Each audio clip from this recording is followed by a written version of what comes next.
Hey team, it's almost December, which means 2016 is coming to an end and 2017 is about to start up.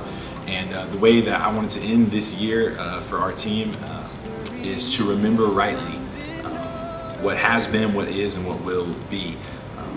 And so I think the best way for us to do that is to open up the text and look at John.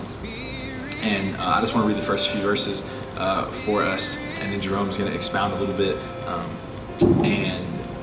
So John 1:1 says, "In the beginning was the Word, and the Word was with God, and the Word was God. He was in the beginning with God. All things were made through Him, and without Him was not anything made that was made." Say that 5 times fast. "In Him was life, and the life was the light of men." One of my favorite scriptures in the whole book. Verse 5 says, "The light shines in the darkness, and the darkness has not overcome it."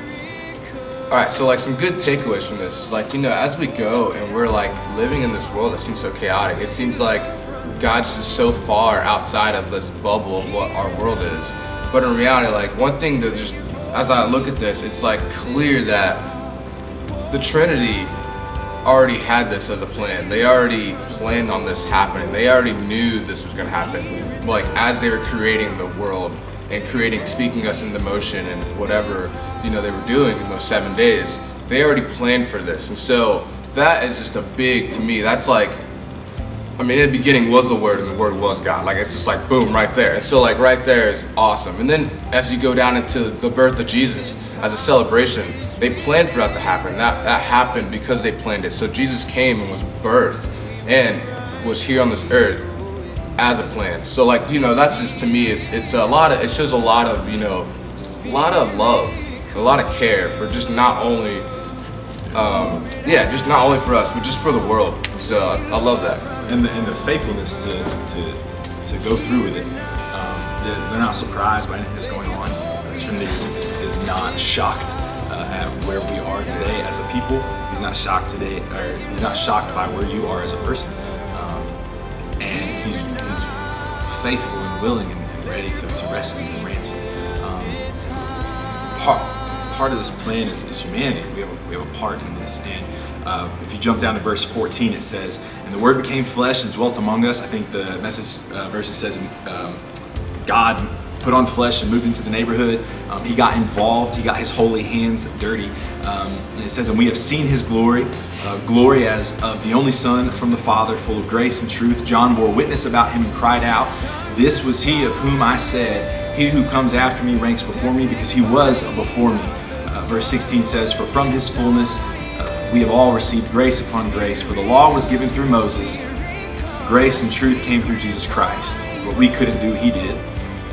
Verse 18 says, "No one has ever seen God, the only God who is at the Father's side. He has made Him known."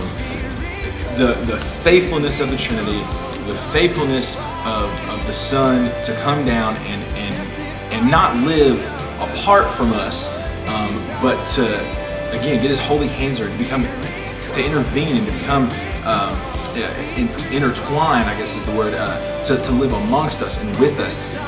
God is not far from your pain because God knows pain. God is not far from your struggle because God knows struggle. And if we remember that rightly, we can walk in a posture of grace and of mercy and of remembering rightly and of thankfulness and just having things in the right perspective. I think that Emmanuel is one of my favorite names for God because it is who He is, God with us. In Exodus it says, He tells Moses, "I am who I am," or "I be who I be."